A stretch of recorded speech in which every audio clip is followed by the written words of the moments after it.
Kad ona najmanje očekuje, zabite mu 3 noža u leđa. I poravljajte za mnom. 3 noža u leđa, palci u gor.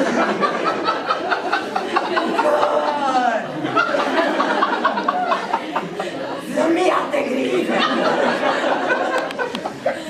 Jeste osjetili žmarice?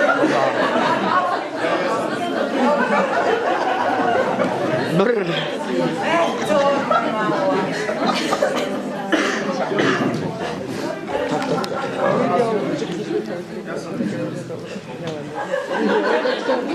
Samo ono što znanstvenici nikad ne kazuju je to da postoji oni peti. A ti peti, nit Bog zna što vide, nit baš dobro čuju, nit znaju šta pametno reći. A i kad kažu, bolje da nisu rekli. A ne osjećaju ništa. Ništa pod milim Bogom. E tako sam vam čovjeka ja poznala. U stvari, on je imao sina. Bio vam je to jedan stariji gospodin. Mudar i pametan. Imao starijeg sina. Taj stariji sin, o ljudi moji, kako je taj sve znao. Čitao, pisao, računao, kopao, cvijeće sadio. Otac moj uvijek slušao. U jednoj stvari. Kad bi mu otac rekao da pođe na grob i onim putem nešto obadi, ovom bi se stale tresti gaće. Kleko bi ispred oca. I stao ga moliti i preklinjati. Oče moj, samo nemoj da onu da idem.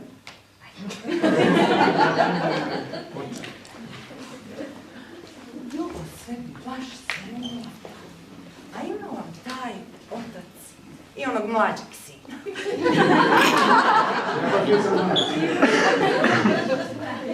E, tog ste trebali vidjeti. Taj niti je Bog zna šta čuo, niti je Bog zna šta vidio. A ne da mu se nije radilo, nek bi po cijele dane samo od srca pjevao. A uvečer, kad bi se oni stari ljudi okupili oko vatre, pa pripovjedali razne priče, neke od njih bijahu i strašne, tada bi svi, baš svi rekli, što me prolazi jeza? Žmarci! A ova naša budala samo bi se začudila pa povikala. E, da su bare meni žmarci!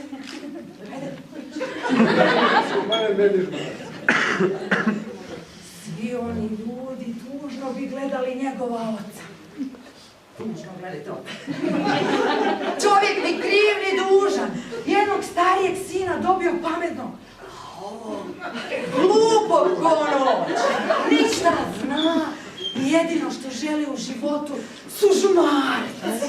Joj, da su mi žmarci.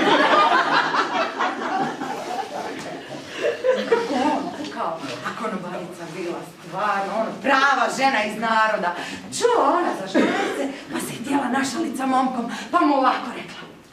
Nego, momče, vidiš tamo? Nego, momče, vidiš tamo? Tamo ti je ukleti dvorac. Tamo ti je ukleti dvorac. I ako ti 3 noći tamo prespavaš. I ako ti 3 noći tamo prespavaš. Biće žmaraca da ti pamet stane. Biće žmaraca da ti pamet stane. I ne samo to, dobit ćeš ruku kraljeve kćeri i još silno blago. I ne samo to, dobit ćeš ruku kraljeve kćeri i još silno blago. Pa se navnule nad mladiće. A oči im crvene. Zubi odavde.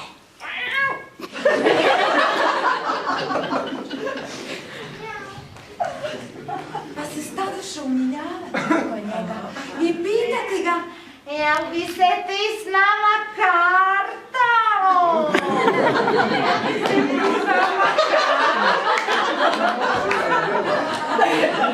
A reče, može, kako da ne? Jer onako nemam šta radit. Samo mi prvo pokažite svoje panđe. Pokazale one njemu svoje panđe. Kako pokazale, tako ih on u škripac uhvatio.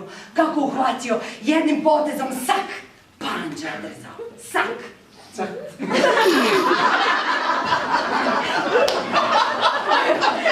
Uzeo svoj nož i jednim nožem ove mačke.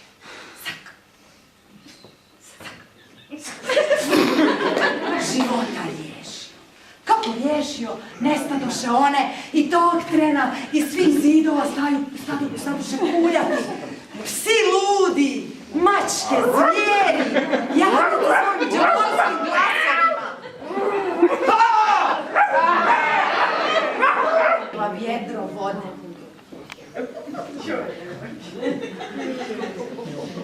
Cijeli dan puno glavice, žabice i malene ribice sakupljala. A onda kraljici namignula. I kraljica se sagjela i plahtu pomaknula.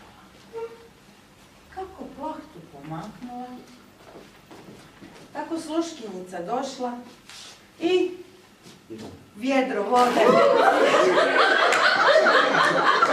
na naša mladića izlila. A ovaj ciknuo!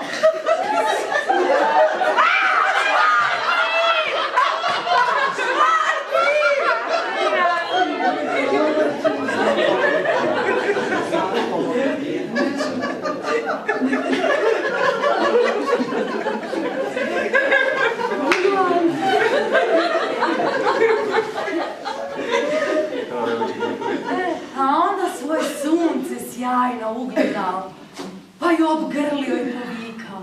Ljubavi draga, ti si mi dala što mi nitko nije mogao dati.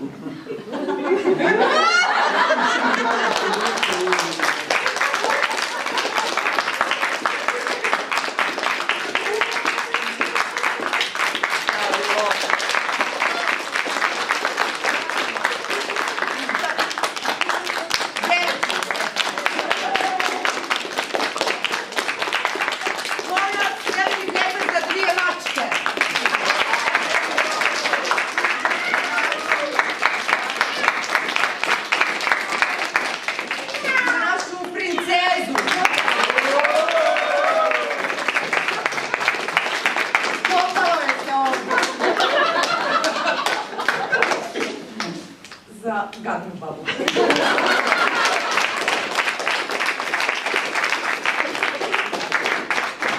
Za čovjeka koji je tako lijepo odgojio svoj sinove.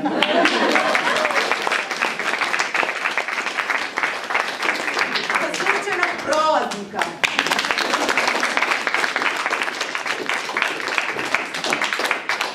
Stari sin.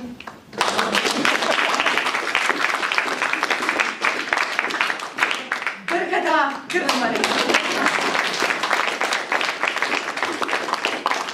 Svećenikova žena. Odana sluškinjica. Mrtvac.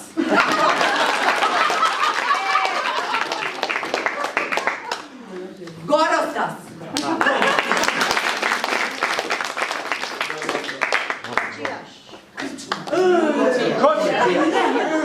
Kralj.